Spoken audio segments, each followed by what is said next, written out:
And I'm going to say a few words about this before we open things up.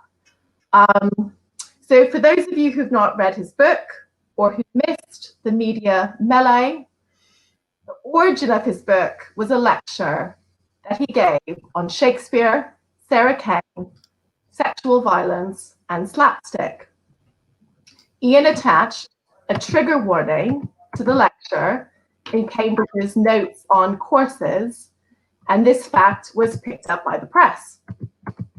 So the Telegraph reported, Cambridge students warned Shakespeare's plays may distress them. And the Daily Mail proclaimed, alas, poor snowflakes.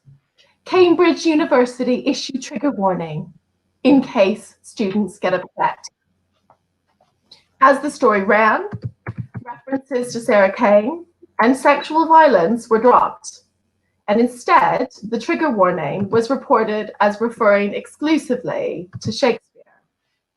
The story, if you will, pardon me, snowballed and became a means of lampooning the current snowflake generation, perceived to be fragile, squeamish, and hypersensitive. Ian's book, Shakespeare for Snowflakes, teases out the implications of the press's reporting and repackaging of the story, and analyzes its mockery of students who are transformed from potential post-traumatic stress disorder sufferers into figures of ridicule. Indeed, the book exposes the widespread misapprehension about what trigger warnings are and how they function. I think they're perceived in media and by many people to be a form of censorship, when in fact they work in the opposite direction, allowing students to take part in really difficult discussions and conversations, but on their own terms. They also, I think, misapprehended the present moment. Shakespeare's plays may shock, but they have shocked for a very long time. If you're interested in that, there's a good article by Rebecca Yearling in The Conversation on that. Ian's discussion of the media treatment of trigger warnings, in fact, maps neatly onto the wider concerns of his book, which explores the relationship between violence, spectatorship, and sympathy. The book considers plays, such as Shakespeare's Titus Andronicus and Sarah Kane's Blasted, that feature rape, mutilation, cannibalism, and comedy. Using the lens of slapstick, the book considers what formal features and techniques enable violence to be treated as comic, exploring, quote, how bodies of sexual assault victims are turned into ridiculous objects and held up for mockery. As Ian observes, when bodies are presented as inscrutable, inexplicable, and out of control, they can be found amusingly or distressingly alien. The book asks, what conventions make it permissible for violence to be laughed at? And what are the ethical implications of such a move? In what ways does slapstick frame bodies as alien or unreal? And to what extent do these techniques disable our sympathy? Within this context, Ian analyzes the power dynamics of the lecture hall and the theatre, and the ways in which the academic, the director, and the playwright each exert power over their captive audience.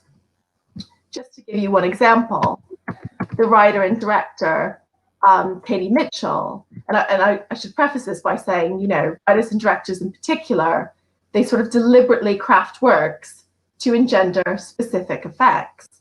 So the director, Katie Mitchell, talking about the graphic violence in the 2016 production of Sarah Kane's Cleansed, stated, and I think this is very fitting for the book, I was very afraid that people would giggle. I didn't think they would faint. The last thing I was expecting was success, that the violence would be successful enough to be faintable to. But then that was very upsetting, You never want to cause anyone any harm. It's a very kind of interesting quote for the power dynamics of the director, the writer, and the audience, but also this kind of hinge between laughter and fainting. Mitchell, laughter would suggest a kind of failure, that the stage violence didn't work, whereas fainting is an extreme, it's dangerous side of its success.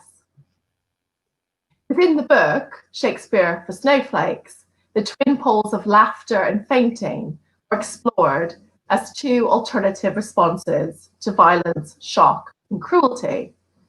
Ian, for example, contrasts his own fainting, apparently he's quite good at this, and the fainting of the so-called droppers, never knew this, audience members who faint during plays, cruel, sadistic laughter of Demetrius and Chiron, who make fun of Lavinia after her rape. Laughter and fainting, I think, can also be aligned in the way they offer a defense against trauma. Laughing at catastrophe is one way to deny its force, and laughing at a victim is a way to refuse identification with him or her. Fainting, alternatively, while it can mark the culmination of sensations of shock or horror, also kind of oddly offers an escape from those feelings. When Marcus sees his niece, Lavinia, after her rape, he longs for just such an escape. He looks at her, her hands have been cut off, her tongue has been cut out, and he says, "If I do dream, would all my wealth would wake me? If I do wake, some planet strike me down, that I may slumber in eternal sleep." In Blasted 2, Kate's epileptic fits, triggered by stress and cruelty, also provide a way out. Kate observes, "The world don't exist, not like this. Got everything else." Between these poles, Shakespeare for Snowflakes traces the challenges and rewards of maintaining an imaginative, emotional connection with another. It examines texts, and I quote here, where dramatists are challenging their spectators to try and reach some point of empathy, despite difficulties encountered when perceiving the body before them to be a body unlike theirs. This is the kind of knowledge that Martha Nussbaum advocates. As she observes, in general, to grasp either a love or a tragedy by intellect is not sufficient for having real human knowledge of it.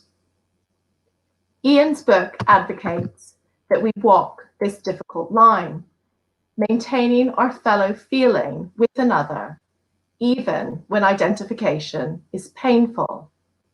This may be challenging, it may take work, but it is through these imaginative leaps that tragedy gives pleasure and understanding as well as pain, affording us an apprehension of suffering through suffering. So that is the end of my sort of introduction, if you will, to Ian's book, which I hope gives you a bit of a flavor of sort of what it's about, what gave rise to it, and hopefully kicks off some questions. I have questions, but I assume that there have been more that have come up. Ian, you've been observing. Do you have some you'd like? No, I think everyone's just saying hello so far.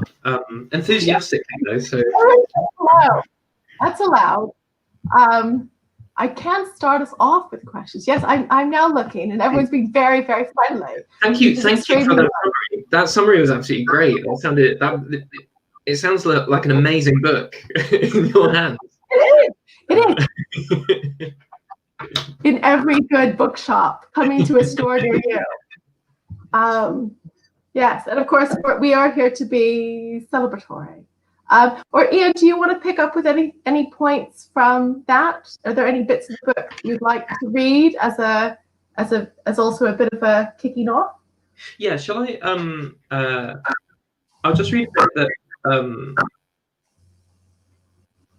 Where I suppose I'm interested in that closed loop between how a performance might actually physically affect someone in the audience. So if I just read a short bit, this bit picks up from, as Lesel pointed out, outing me to many of you, I faint quite readily. So I faint when I have injections, when various medical things happen to me or near me, or when things medical are threatened. So I faint with injections. I fainted once at the opticians. I fainted once during a sex education talk.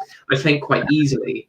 But obviously when you faint, nothing lastingly bad is happening to you. But it's something that in the book I was quite interested in as a state where you just lose control of yourself. And in that moment, that could be something very worrying for an onlooker, or it could be something just straightforwardly funny. So that's where this extract picks up. Affirming that a given production will affect audience members in a physical way has become something of a trope in plays advertising. Prominent in the coverage of the Hundred painting during productions of Lucy Bailey's Titus Andronicus, the Globe spokesperson showed very little compunction about the confrontational aspects of the staging, saying, "This production is a bloody, exhilarating, incense-laden feast for the senses, but not one for the squeamish." In some quarters, Bailey herself was quoted as saying, "I used to get disappointed if only 3 people passed out." Almost the opposite of Katie Mitchell. In crude terms, views like this invoke the degree of physical affect as testament to how much a production immerses the spectator in what they see.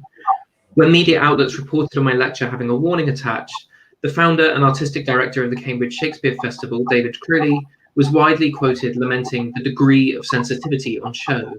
In Shakespeare, he said, "Most of the sexual violence is implied rather than overtly stated, and whoever directs the play is responsible for how visual that is." Crilly's own 2015 production of Titus Andronicus was trailed in the local press as the Tarantino of Shakespeare plays. And while Crilly didn't like to, quote, give away any secrets about the company's methods for portraying the, quote, gruesome aspects of the production, he did remark that he'd made sure to find a venue with a wooden stage, one that could be mopped clean again after every performance.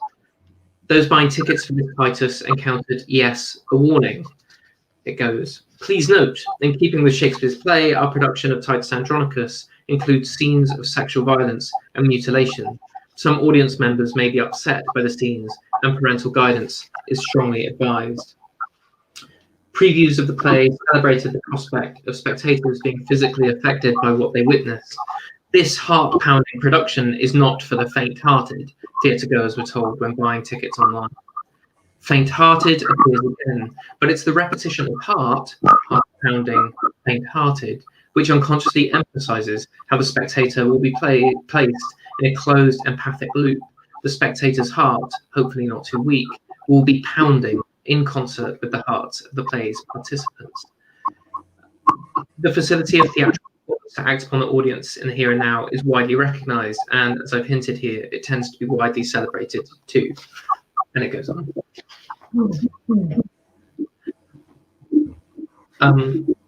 Yeah, there's something about that. I mean, in drama, there's an obvious and deliberate engendering of affect. You know and in fact, it's advertised as such. You go to the theater for those sort of sensations and experiences. I think we're less. But I think the power dynamic of that although you're a consumer and you walk through the door, there might be moments where you're getting more than you expected, and that can feel like the violence is not just happening on stage, but somehow coming to the audience, and that you're not expecting it. That level of shock, I think, is something that I suppose we've learned to recognize in Shakespeare, that it's packaged for us in a particular way. So I think of instances of pain when they're depicted in Shakespeare. Something like Ophelia, for example, in Hamlet, goes mad, runs off stage, wanders off stage, and then when we next hear of her, has committed suicide or has died. And the way in which the state of her death is described. There is a willow grows a scum's brook that is very, very pretty, and Shakespeare kind of gives us a framework for how we should understand that, it seems. So people keep referring to pretty Ophelia in a scene. Even I think in a play like The End of Lear, when Cordelia is brought in dead, sorry, spoiler alert, when Cordelia is brought in dead at the end of King Lear, there you have spectators saying, is this a promised end or image of that horror? So even if they're just saying, oh my God, this is awful, and nothing more than that, it still kind of gives us permission to find it awful as well. I think there are other plays which are more confrontational like that and don't give you the clues or the permission to feel what you're feeling.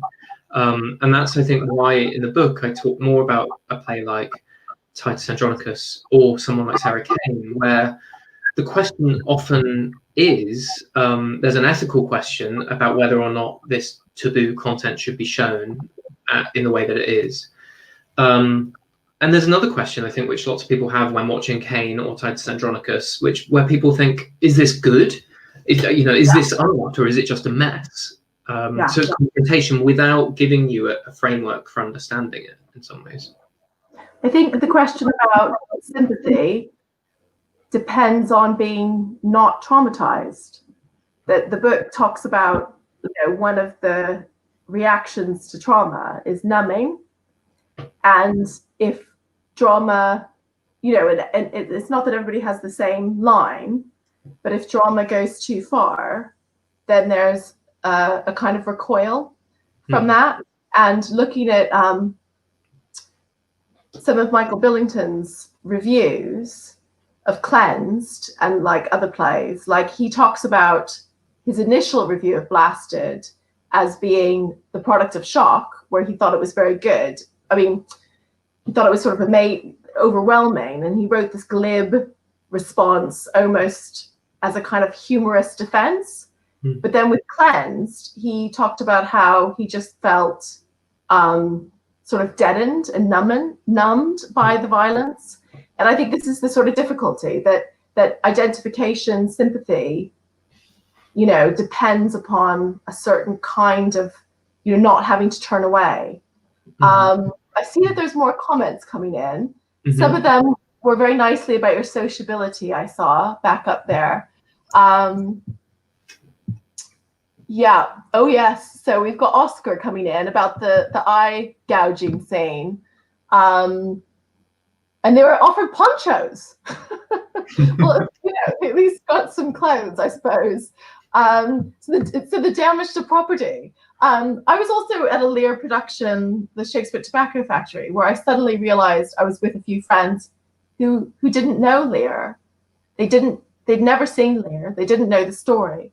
We were in the front row, and I suddenly had the moment of remembering, oh God, they don't know what's coming with Gloucester. And of course they screamed, which is totally fair enough. I think also with Shakespeare, people know the stories, and so they come in a slightly different mode, perhaps. Lear is one of the he's one of the plays where I went to see a production. I feel like I'm boasting. I went to see a production with Ian McKellen. So I'll raise your Pete Postlethwaite, Oscar, and say I saw Ian McKellen as Lear. And that production, I remember being quite struck. I felt really sad for Shakespeare, and that was maybe the first time I've been in a theatre and I've thought about the writer. Why are you doing this to us or to yourself or to the actors? That was maybe the first time where I thought everything about this that you're putting us through, it seemed so deliberate and so arbitrary in some ways. We have had some questions. I have some questions as well. We have one from Hannah asking about trigger warnings at the beginning of novels, plays. And do you think it might influence what writers feel they can't write about in the public space? I think that's a really interesting question. And look what I've just done. I think that's a really interesting question, and actually, I think that so when the media coverage talked about trigger warnings on the lectures, obviously the from certain sections of the press, the thing that was said was that this was in some way censorship, and I think the argument that I would make is that that wasn't censorship. Actually, it was a sign that I was giving the lecture and I was talking about the things that I wanted to talk about, and it was a way of people preparing themselves for that lecture. The thing when I was arguing that case that troubled me a little bit was that by telling people in advance what was going to happen, I was changing the form of the lecture in maybe quite an interesting way. So the lecture originally had begun talking about custard pies as a slapstick trope, as a simulation of violence. And then it moved quite unexpectedly to talking about the depiction of sexual assault in Sarah Kane as something presented in quite a ridiculous way. And so the lecture had a trigger warning. The first time I gave the lecture, a student near the back got up and left and walked out when I moved from talking about custard pies to sexual assault. And I immediately thought what I thought had been a smart, surprising move was actually completely unnecessary and was really only for me to feel original and surprising. But it did occur to me the next year when I began the lecture and said, okay, so I'm going to talk about custard pies and then I'm going to talk about sexual assault. And the reason I'm doing that is for this reason and this reason and this reason. It did occur to me that that was removing the element of surprise or unexpectedness, which in a lecture I thought, well, you know, I don't really need that. But I have thought for dramatists, that obviously is different. And the dramatists might reserve the right to put their audience in an unexpected and horrible place, ideally temporarily. Yeah, I have the same thing with Festin, which I teach, and I tend to give trigger warnings, but it does, in a sense, take away some of the effect of the film. We have other questions that have come through. Oh, right. So Rebecca's is quite interesting about the gendered aspects of critiques of Snowflakes. That's true. The sort of faint-heartedness, fainting, you know, kind of gendered female and, you know, weak, and the kind of expectations of the audience, not for the faint-hearted. I think that's quite interesting. And again, it's the opposite of drama that is meant to be creating these effects, or that part of the experience is pity and fear, as opposed to not for the faint-hearted, which is slightly different. I've wondered sometimes about fainting in that respect. So I find it very hard to talk about the fact that I faint without laughing. And I think most people find it funny as well, partly because everyone knows I'm fine whenever I fainted. But also I think that does have a gendered aspect, that the idea is that a man doesn't swoon. I don't know where that comes from. I mean, that goes all the way back to, I guess, medieval literature without knowing enough about it to substantiate that. And I don't know. I mean, one of the things that we talked about recently was Punch and Judy and violence against women in Punch and Judy shows. That people, I think, in general now feel more uncomfortable about that. And I wonder whether that maybe is tied up in possibly quite a sexist idea still. Maybe it's sort of consolidating this idea that women can feel harm more than men, or something like that. That the depiction of it is especially troubling, whereas the idea of, say, a man fainting is something that's just straightforwardly incongruous if you're expecting a man to be macho and resilient to harm in some ways. I'm not it sure. does kind of code trauma sufferers as female, you know, and men who are trauma sufferers also being kind of gendered as female in certain ways.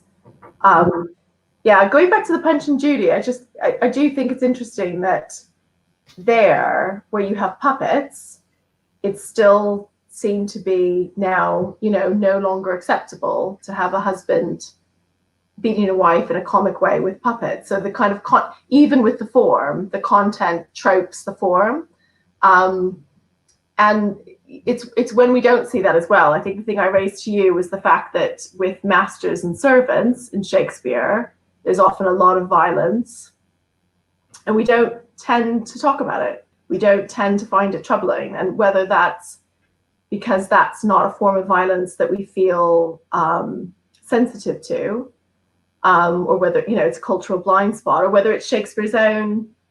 Shakespeare tends to, in The Taming of the Shrew, it's the domestic violence that's treated more seriously in a way than the other violence, but they're both violence. So I'm kind of interested in content and form as one structure for what is permissible, but then there might also be overriding cultural kind of awarenesses that sort of change how we view art, even when it's very highly coded. Mm-hmm. I wonder whether, as you say, the male and female bodies being loaded up with these kind of assumptions or prejudices about, say, a male body being hard, resilient, closed, perhaps maybe. When a man is beaten in plays, that's funny. Again, when domestic violence is, like, I'm not saying is funny, but it's often given a comic register. It's not being taken seriously in quite the same way. So it's almost like there's a kind of gendered structure for when violence is visible, and that's also how going back to the kind of question from Rebecca, it's also how we describe violence. That it kind of occupies these gendered terms, but that's also a kind of cultural way of seeing what's happening. So that it also means we have blind spots. I'm going to look again at the questions. Can I pick up on a couple of questions? So Lewis asked what we think about the actor, what we think the actor goes through with these sorts of theatrical rituals. Do we think being theatrical and having an actor's body living creates a different, greater, or other sympathy? I just wanted to go down as well to Rebecca asked about the actor question. The problems if the actors experience a traumatic event that they're recreating performance. I just wanted to give a shout out to there's a chapter in a collection edited by Jan Parker and Timothy Matthew, I think, by Jane Montgomery Griffiths, where she looks at the case of Fiona Shaw playing Electra, where Fiona Shaw went through horrible things playing the part. So that was just a really interesting kind of exploration, that chapter of just, I suppose, the ethics of that. And even if an actor is willingly saying, I'm going to take myself to a terrible place to play this part. I suppose the other example would be Jonathan Pryce playing Hamlet just after his father had died, where again, actors are choosing to put themselves into a traumatic place rather than just simply kind of simulating it in some way. And thinking about Sarah Kane as well, and I've spoken about this with different seminar groups in the last couple of years, and they've made the really interesting points that in a Sarah Kane play, when Sarah Kane requires an actor to simulate a blowjob, even if they're not actually doing something pornographic, an actor is required to put their face in someone's genitals, and that awkwardness is real. So that there is something interesting that's going on there. And again, I think that often when someone like Sarah Kane does it, they're making us aware of the power dynamic of what's going on with the actor being made to act out a certain thing by a character, but also on the stage, someone is making them act out something very unpleasant for us. And that also puts us in an awkward position sometimes, because we're sat there thinking, well, I didn't want to see this, but I'm sort of feeling oddly complicit in demanding this performance in some way. A few people have asked about the posters. You know what's really embarrassing about this? I just printed it myself. I paid like $2.99. They're £5, and they'll be available on Ian's Facebook page. Yeah, absolutely. £10. Other questions? Sorry, I've got lots to get through here. Yeah, we have more. God, this is a multimedia nightmare. It's your fault. This is your, your structure. Joe, Can I then, ask my sorry for the spoiler. Can I ask my question about the slapstick versus poeticizing, which I kind of want to ask? It seems to me slapstick offers one way that we distance violence and we kind of other the victim or the person experiencing it. But Shakespeare's also very good at poeticizing, and that seems to me an analogous technique. So in Titus, the brothers making fun of her, doing the hand jokes, the slapstick, but then followed, by Marcus's very famous, much debated, long speech, where he poeticizes her body, uses ekphrasis, talks about her in these kind of beautiful rhetorical terms. And I just wonder about, their kind of ethical implications to sort of slapstick treatment of bodies. It seems to me there are ethical implications to the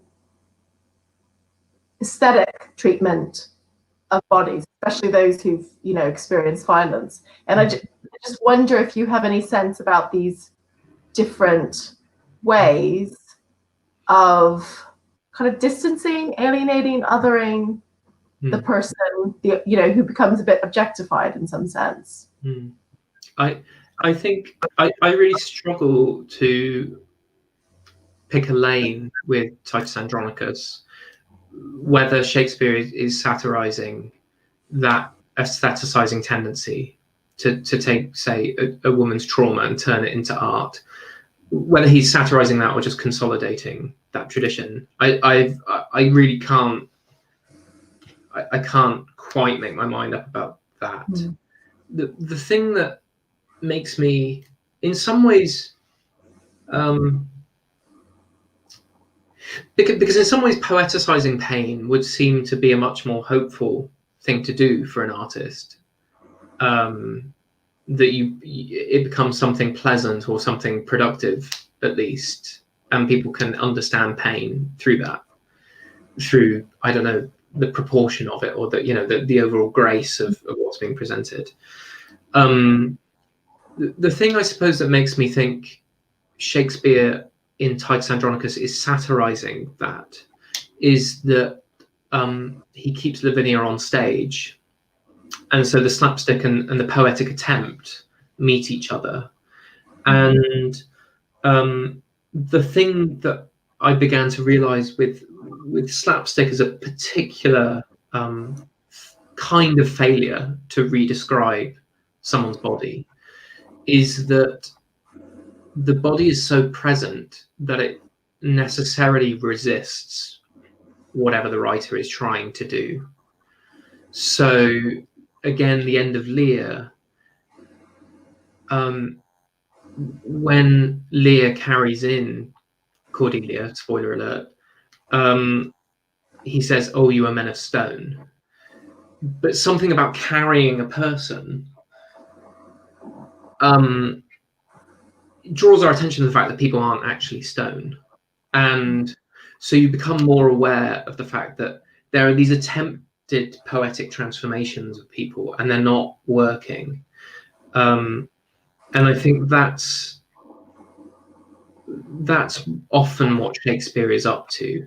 And I think that's why with, say, the example of Ophelia that we were talking about a little while ago, I think that's why I kind of hate those paintings of Millet and those sort of later generations of painters who take that speech about Ophelia being dead and turn it into this beautiful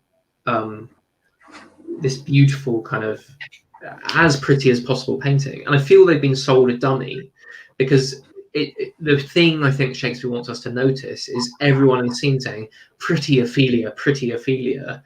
And the one time that Ophelia's tried to have any kind of agency, she's basically been chucked off stage and made to die. in some way. There might be a sense too, I guess, that the aesthetic form is one of the ways of trying to contain things that are very difficult to assimilate. That it's, for the viewer, for the audience, for us, I mean, we go and we watch tragedy, but we turn off the news, which is part of Sarah Kane's point, I think, and trying to kind of merge the news with the theatre. But we tend to accept horror when it's been somehow contained, and the aesthetic form, like the slapstick, can be a kind of containment. And the one thing to say for Marcus, he gets a bad time, which is fair enough. But the one thing he does do in terms of his articulation is trying to come to grips with it, and ultimately, saying he's going to mourn with her. And I think, the place he gets to, which is mourning with her, even if it doesn't last or it's not perfect, the sort of sympathy seems a different place from the wanting to escape and shut out, and the kind of aesthetic movement sort of allows him to get there. Anyway, I'm talking. Well, and sorry, just to pick up on that that kind of power dynamic is really really asserted very, very cruelly by writers that I talk about in the book, who are writing for say Breitbart or The Spectator. So where in the examples that you're giving in Shakespeare, also I think in Kane and other playwrights, but when they encounter a figure who they can't really work out, they try. Often people try to work out what's going on, and it seems by showing us that the playwrights are trying to show us as well, like how you might try at least, what you should try. When you read, say, Breitbart articles, and I give an example in the book about James Delingpole, who might be a nice person, but everything he writes suggests that he isn't. He gives the example of giving a speech to the the Cambridge University Conservative Association about, I can't remember what it's called. It's sort of the changing world or something. It's meant to be about why things were better in the old days.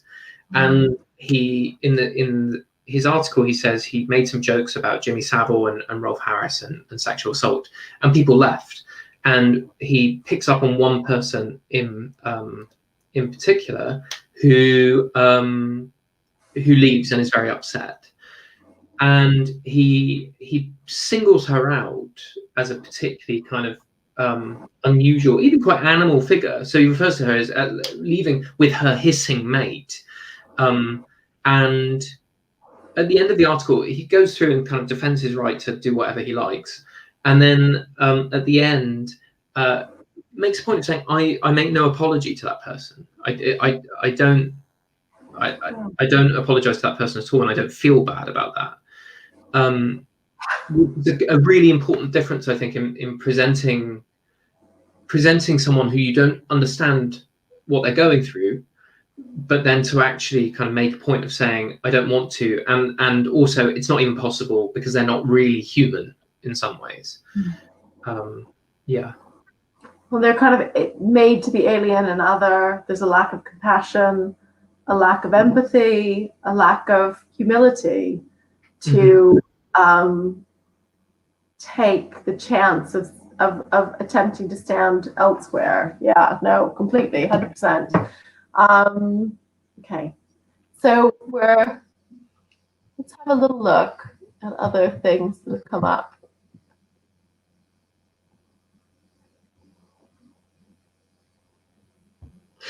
Can I answer Madhu, who wants to know about Midsummer Night's Dream?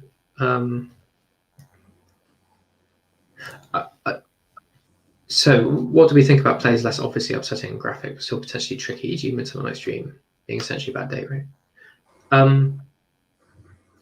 I remember years ago seeing a production of The Comedy of Errors where I think quite a lot of the actors I'm trying not to be nasty. I think quite a lot of the actors wanted to show how much they could act, and they turned the comedy of errors, which is, I think, to all intents and purposes, offered as a kind of, all of these people are interchangeable. The mix-ups that happen because people are identical and they don't know who they're talking to are funny, because none of these people really matter. And this production presented, whenever there was a mix-up, people would actually simulate having sex with the wrong person, quite graphically. And the violence would be presented as really quite intense. And I remember coming away from that production thinking that, in a way, that it made the play less interesting. But I think that was because I was giving Shakespeare a lot of credit and wanting to say, Shakespeare wants me to be aware that he's taking these problematic issues and putting them in a comic box. Midsummer Night's Dream is more difficult because we all like Midsummer Night's Dream so much, and it's so pretty and funny, and possibly more than the Comedy of Errors. And also, even the Comedy of Errors has a big long speech from Antipholus of whichever place it is, where he talks about how he's gone mad and how he was tortured to try and get him out of his madness. So Shakespeare, even Comedy of Errors, presses a big red button, say, think about what they're going through. Whereas Midsummer Night's Dream, it feels like we're all kind of taken along for the ride. I think it's. I think from a teaching point of view, I think those kinds of points are really interesting to think about. You know, how would you direct this? What would you do with this?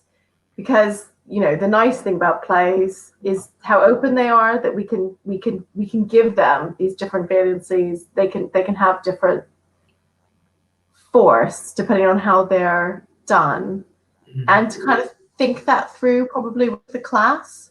And again, there are ways in which there are things that have come alight to us in a way that they haven't. I've always thought the sort of Petrarchan lover who follows around his mistress, who says, I don't like you, and he just keeps just following her around, you know, the fairy queen everywhere. It's a bloody stalker, you know. But like, you know, but like, if you think about I think Madhu in a way is hitting on this sort of sense that we can have current sensitivities and that make us look back on historical ways of viewing the world that make them, that they're very kind of out of kilter. But I think my approach is always to highlight that and to kind of use that as a talking point rather than, you know, to stop it. But also there's the question of the ethics, and there's the question, in a strange way, of the drama and how it fits the narrative and what works. Jane Shapiro has talked about the fact that, so he's had a book come out quite recently called Shakespeare in a Divided America, which I think is really interesting. And he, at the beginning of the book, I think he sort of talks about why he thinks Shakespeare keeps coming back to, like, has so many people from different political persuasions take his plays in different directions, and thinks that Shakespeare is kind of uniquely adept in some ways at providing both sides of an interpretation. Sometimes I worry that we make Shakespeare more interesting than other writers. That maybe good. No, he's good. Can I just say, Patrick has pointed out nicely, Patrick Ashby, that Midsummer Night's Dream, of course, is where tragedy is made slapstick, obviously, with the play, which is like, again, that's a really nice one where there's kind of content and form, and there's a kind of a group of emails previous to that about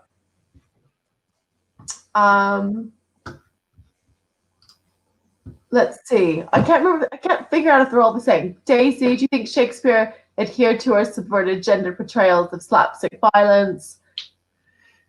Claire, I was considering posting it here. Oscar, no problem. Oscar, oh no, I can't work out which one is referring to what. Yeah, sorry, Claire, I've lost your question completely. Oh no, people are all joining in. It's so confusing. Let's see. There are a few questions about censorship as well, which we will probably have to talk about, won't we? I guess so.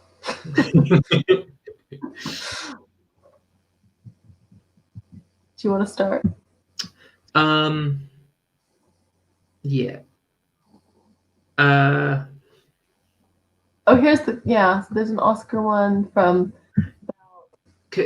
Just to, I suppose, to pick up on this question from someone. Okay. I like how there's someone. That's cool. Yeah. Yeah. Just getting some more wine. The idea of empathy and tragedy, and what role do we feel that empathy plays when it comes to violence? Why do spectators distance from the victim rather than the victor? I mean, one of the things that I suppose you picked up on your introduction, Lesel, in some of the plays in particular that I talk about in the book, is that it seems to me that some of these dramatists are expressly trying to avoid a kind of easy catharsis or an easy feeling of understanding. And I think that the lesson of those particular plays often is that empathy is hard, and you need to work at it. And that's, I suppose, why some of the plays I talk about in particular in the book, the victim is often not afforded a chance to talk about their pain. We feel it a bit from Macbeth, though, don't we? I mean, Macbeth as the kind of perpetrator. I mean, I think the brilliance of Macbeth, in a way, is the fact that he's the perpetrator, and yet we're allowed to feel sympathy, pain, distress through his success. You know, so I think it's not always that way. Yeah. And you know, we get some other difficult protagonists that allow us that, you know, and Lear, in some ways, Lear is, he's a perpetrator. He's not just a victim. He's just, and Titus, obviously. I sort of feel with Lear that maybe it's an interesting strategy for getting our sympathy, which is that everything is presented as being kind of arbitrary, cosmically surprising events in some ways. And so even though he's been awful throughout, something succeeds in turning this all into a kind of like, isn't this horribly ridiculous that all these bad things are happening? Whereas in some ways, I mean, it's T.S. Eliot who says that when Othello at the end kills himself, he's cheering himself up and he's trying to aestheticize himself. Othello tries his best to I don't know, to earn our sympathy. But actually, he's had the runaround of the play in some ways. He's completely in charge of kind of stage managing everything, and so I find it really hard. Not least because I think murdering people is bad, but I do find it hard to sympathise with Othello at that point. Partly because he's arranging everything exactly as he wants it to be in that final scene. We could still be skeptical of Lear's attempt to make it sound like it's the universe being cruel rather than himself. But it does feel a bit more like people are kind of dropping dead around him. Claire, your question about prefatory materials and title pages. I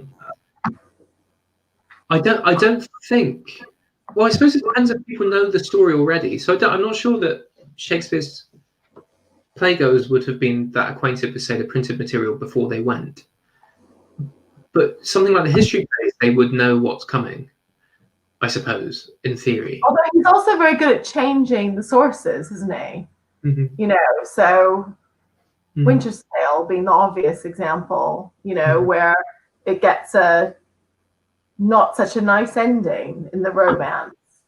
So you do get these kind of turns. But yeah, not necessarily, no, you don't think they might not know.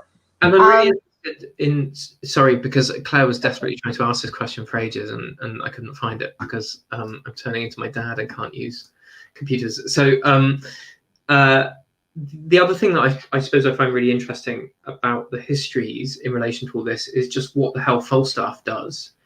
that you suddenly take this figure who is not seemingly obeying normal physical rules, and you just chuck him in the middle of a story, and something like the stage direction is "Full staff riseth up." Spoiler alert again. Sorry, Joe. The point at which we all think Falstaff is dead, and then he just gets up again. In the book, I talk about that moment with Gloucester when we all think he's dead, but then it turns out he's not fallen off over a cliff. I don't talk about Falstaff and how he's larger than life and how he's this kind of ludicrous figure who can just pretend to be dead and then just get up again. What that does in the idea of a history play, the idea that we all know what's going to happen, but then to have it there, I suppose, a cheeky wink to say, I am making this story happen in a particular way, is maybe slightly different to a play that's more obviously tragic. But the tragedies all have funny bits. I mean, I also think, I mean, it's a different argument, and it's a more, I don't know, boring, pragmatic argument. But Shakespeare builds in laughter so that people can feel the tragedy. You know, that there is a natural reaction to laugh. Ian Calvert, who's posted a question like we're talking about, he was saying, because he works in the theatre for many years, how whenever a gun is shot in the theatre, people laugh. It's a kind of relief. And we all know that people, before they had their heads chopped off on the guillotine, would laugh. You know, it was common. The guillotine laugh was common. So like laughter as a kind of, you know, human reaction to shock or stress. And it's almost like Shakespeare builds in laughter. He has those sort of pressure releases so that he can then give you the pathos and make you feel sad. So you laugh in the right place, you know. And that seems really important. The thinking back to the quite famous review of Blasted, the headline was it's sort of the golden age of Daily Mail headlines, this disgusting feast of filth. And Jack Tinker writes this furious review, which takes in the fact that, you know, this is, you know, clearly written by a lefty. She's clearly got some kind of subsidies that give her money to make theatre, this disgusting and depraved. And at the end, he says, the only thing to do is laugh. So he's been furious for a few hundred words and then just says, actually, it's funny. I'm not even going to dignify it with a response. But I think what a lot of critics can't get away from with a writer like Cain is that they want to dismiss inexplicable bodies outright and just say that's meaningless. It's the same with Delingpole talking about the woman who left his talk. He wants to say that body is inexplicable and therefore I don't care about it. They're ridiculous. They're not human. They're just a slapstick body. The problem with it is that you read out something I said in the book, and it made me aware that I never actually kind of settled this. When writers turn bodies into something amusingly or distressingly alien, and I thought I really should have clarified like which, like how do you choose? But actually I think it's sort of both, that you end up fascinated with those bodies. And I think with the Jack Tinker review, and he insists, all I'm doing is laughing, he's still kind of angry because when you laugh at something like that, as when Ian Calvert's saying someone shoots a gun in the theatre and you laugh, your body is turned as well into something inexplicable, that you're suddenly jiggling around. And if it's something funny happening and something in a play that we know is a comedy, that's fine. When it's Sarah Kane and we've just seen someone's genitals being thrown across the stage and our bodies are jiggling, we're now in an uncomfortable position because we're laughing and we're out of control of ourselves, and we've been made to be out of control of ourselves. So it sort of makes us laugh. But where Tinker tries to say, I'm laughing because I choose to, I don't think that's true, actually. I think he's upset that he's being made to act in a particular way. Sarah Kane, in her frustration, said, you know, that part of the failure to understand the play was a failure in satisfactory critical language. that any play that contains scenes of violence will be seen as a violent play rather than a play about violence. But I think your book kind of shows that a play about violence can also be a violent play, you know, that the kind of effect is not limited to on stage. And I think with Sarah Kane, that part of the pain of the plays is the way that she shows moments of vulnerability, of intimacy, of tenderness. And in a way, it's that juxtaposition that also makes the violence so unbearable. Yes. So I'm conscious that it's 8:30. I know we're booked till 9, but I'm sort of suggesting that we maybe carry on for another 10 minutes and then release our beautiful partygoers to their other televisual schedule if they have them. I had one from Ian, which I quite liked, about Ian Calvert, other Ian, and Shakespeare's, I don't know if there's two, because it starts with and, so there must be another, but it says, and Shakespeare's changed ending to the original Lear narrative suggests some desire to shock, provoke. Is there another one? You're thinking of the change to the sword? But I think the kind of Lear ending. Oh, he's also commented, working in the theatre was a very grand day. I like the fact that someone's called maths on toast. I want to eat maths on toast. You better at maths. This is what it's like, by the way, reading comments on YouTube. So when I was writing the book, and I was doing things like looking at comments on that video of Michael Gove falling over, and then before you know it, a whole afternoon has gone by, and you're sat in a cafe muttering to yourself, scrolling. I mean, I think it's quite clear. I mean, I wish Ian could speak right now, but he can't. But I think it bespeaks also just how shocking the end of Lear, you know, is and was, and the fact that us being shocked by Shakespeare is not a recent phenomena. You know, that production held the stage successfully for a very long time. That was the Lear that people knew and saw. If there's anybody who knows RSC people out there, I've always wanted to have a kind of restoration rewrite season and get to see all these versions. I mean, they obviously, and we've seen some productions. Oh, look, Catherine. Okay, Catherine Cutting. There we go. Reverse, I guess, different, but it's still interesting. But anyway, yes. Sorry, Ian, you were going to jump into something. Can I? Well, I wanted to talk a little bit about. So Richard's asked about the apparent backlash against trigger warnings and whether or not that's a sincere objection. He also asked a bit earlier about the letter to Harper's from all the different personalities, luminaries who worried about the chilling effect on freedom of speech. And this is something where the last chapters of the book end up looking at quite a lot at a book called The Coddling of the American Mind, written by Greg Lukianoff and Jonathan Haidt. Look out for their names, because they keep appearing at the minute as self-styled kind of liberal defenders of freedom of speech, and they're very different from the sort of Breitbart tendency, the Delingpole kind of writers, but they're really firm in their belief of the individual right to expression. So in fact, I think it's Jonathan Haidt or maybe Lukianoff is head of the Federation of the Individual Right to Expression. FIRE is the acronym. So one of those things where they came up with the acronym first, I suspect. But they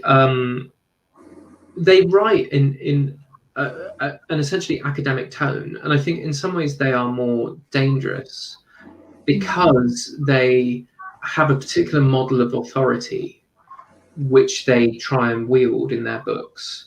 So one of the things that I noticed while reading their book is that they quote, do you mind if I find it? Yeah, go for it. they talk about how snowflake students, they don't talk about snowflakes, they talk about a culture of vindictive protectiveness. And they refer to the fact that that breeds bad habits, that they're very, very keen on cognitive behavioral therapy, and they think that you should always be exposed to. Is this the peanut analogy? Yes. No. Okay, yeah, I like the peanut analogy. Let's hear that. So that they talk about the fact that the analogy that they make with lots of footnotes is that people with peanut allergies have allergies, got confused. Peanut allergies benefited from having microdoses of peanut over time. Microdoses. Yeah. Microdoses. And so they had lots of footnotes about those studies, and then they said the same kind of thing applies to post-traumatic stress disorder, which, now I've put it like that, it sounds ludicrous because, of course, peanut allergies and post-traumatic stress disorder are just very different things. And also to give a lecture where you suddenly confront someone with no warning with the circumstances of their trauma is not like giving a microdose in a medical context of an allergen. So that's one sense in which I just think the argument is illegitimate. The other thing that I think in some ways, and so to pick up on what you're saying, Richard, about whether you think it's a sincere objection, at one point they talk about how it's important to kind of train the mind in some ways to not indulge this idea that you're traumatized and you're in a traumatic circumstance, that cognitive behavioral therapy is just something that you can learn, and it's like working out. Eventually you'll build up enough mental muscle to like think your way out of these things. So at one point they quote what they say, they compile quotations from among the most universal psychological insights in the world's wisdom traditions, and they say we could just as easily have quoted Buddha, quote, "Our life is the creation of our mind," or Shakespeare, "There is nothing either good or bad, but thinking makes it so," or Milton, "The mind is its own place and in itself can make a heaven of hell, a hell of heaven." So that at that point they're trying to back up their point that you can think your way out of this, positive mental attitude. But what they do is they quote Hamlet just before he says Denmark's a prison, and when they quote Milton, they're actually quoting Satan when he's trying to gee himself out of the fact that he's in hell. So why am I talking about this? Because I think the more important thing that they're trying to demonstrate is that they can wield authority, that they quote these things without really caring what the context is, that they can just insist that the content is the content, and that's what we should be confronted by and what we should accept. Where the book ends is actually thinking back to the fact that with something like that misquotation, or not misquotation, the fact that they completely decontextualize the fact that Satan is giving this kind of peppy buck yourself up quote, and that Hamlet is the one saying that his mind can change his circumstances, is that you move outside of the literature itself and you move into a social dynamic. And what's happening here is that these guys are using Shakespeare as a tool, and the reason I think that people objected to the idea of trigger warnings being attached to Shakespeare as opposed to presentations of sexual assault or sexual assault as slapstick is because this became something that not only could these commentators claim as an authority, we should all read Shakespeare, everyone should read Shakespeare all the time, we've all had to read Shakespeare at school and we didn't need warnings, did we? But it becomes also just a shortcut for a lot of these commentators to cultural bullying, that you say, I know lots of Shakespeare, and so when I say Shakespeare doesn't need a trigger warning, you should all believe me. And everyone has this sense that we should all know Shakespeare, and so when they're saying that Shakespeare shouldn't need a trigger warning, what they're saying is my Shakespeare doesn't need a trigger warning.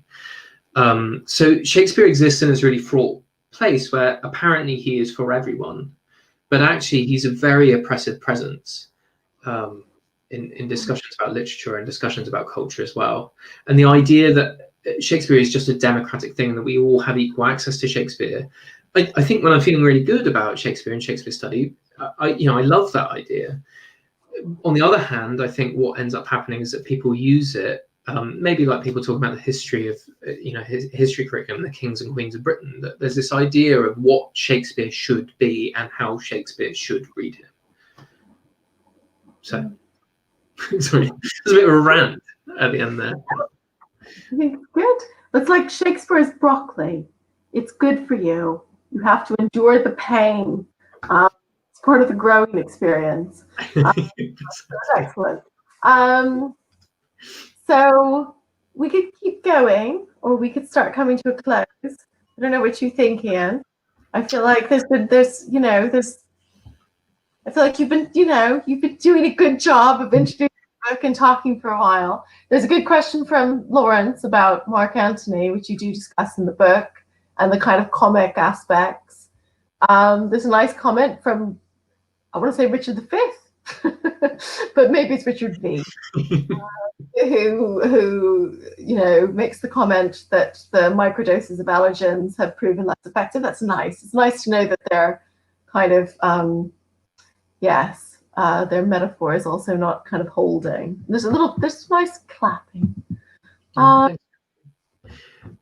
mean, I suppose what I should say is that there are lots of questions that we've not got round to, and I'm really sorry about that, but also they look really interesting, and I'll try and catch up with you all and answer them. Quite a few of these people I will actually at some point be supervising, so we can cover these things as well. Bear in mind, quite a lot of this is just my opinion as well, so we'll actually look at the text and talk about it.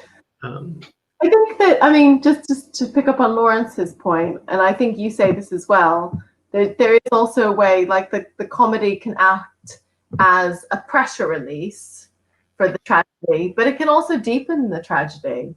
The kind of the tragic figure who fails to be tragic, and Falstaff has this too, and with whom we kind of like and admire, but who, at times fails in the kind of the script he set for himself. I think there's a lot of pathos to that.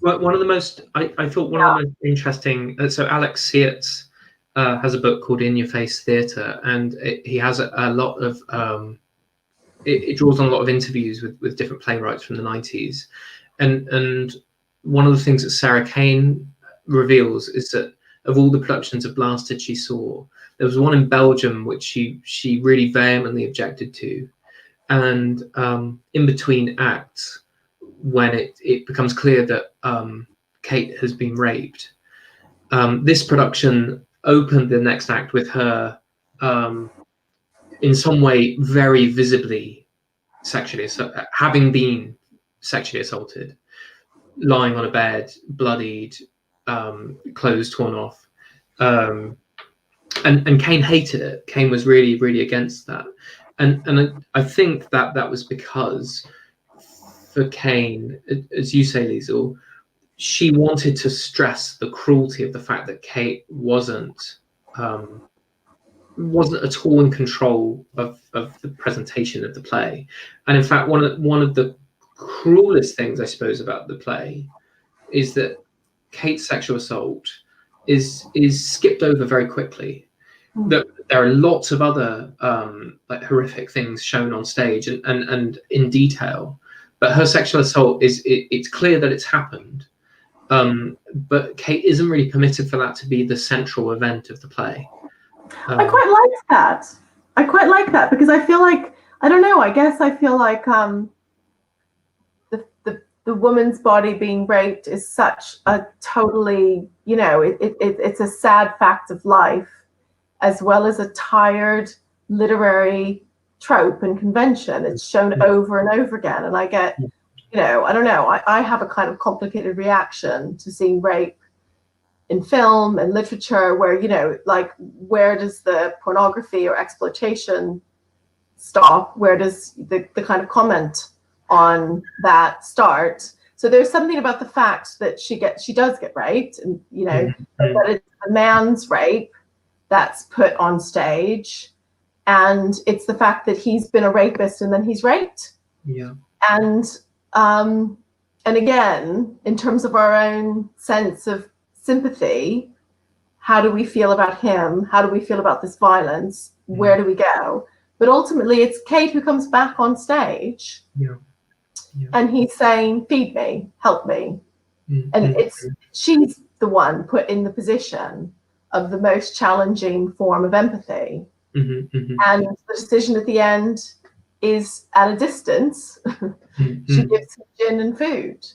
So she kind of achieves the empathy, or at least the humane compassion to the person who's raped her.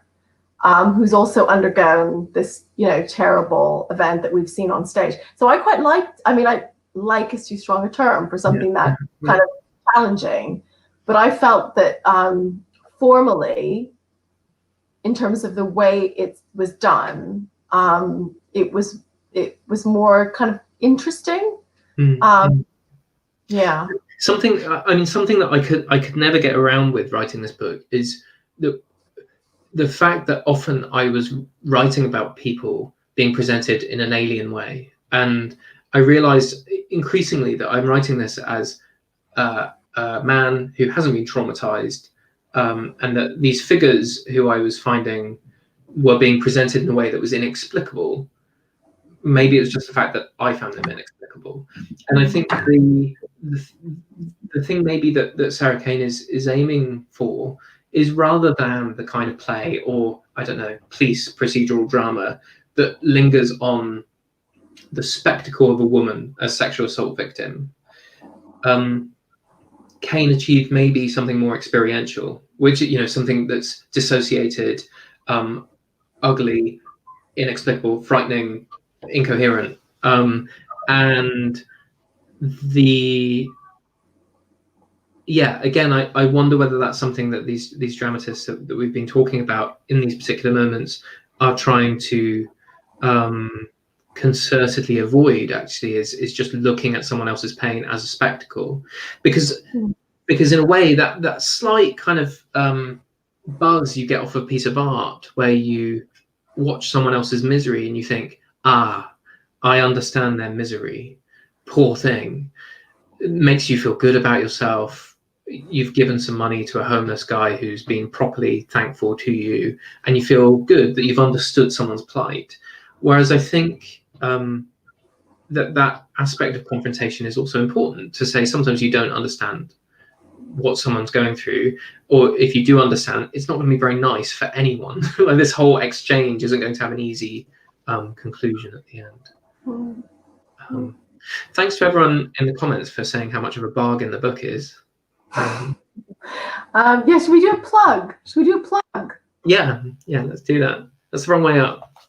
You can read it however you like. This is currently cheapest, I think, at Blackwell's, £9.56. Amazon are saying that it's not out until the 1st of October, but Amazon lie about everything, including their taxes. So Blackwell's £9.56. And all good bookstores. Yes, should we thank everybody for coming, for offering interesting comments and questions, and apologies we didn't get to all of them, but we really appreciate you coming and celebrating. I feel like we should, if you have any wine left, Ian, I feel like we should raise the toast. Can you raise a toast yourself? I don't know, but I think we should, like all of you else. Everyone here. I feel like you should, because then I can toast. There we go. Can we just finally say, congratulations to Ian, on your first book, and which is fantastic. And, and thank you everyone for coming tonight. And hopefully we'll carry on these discussions another time.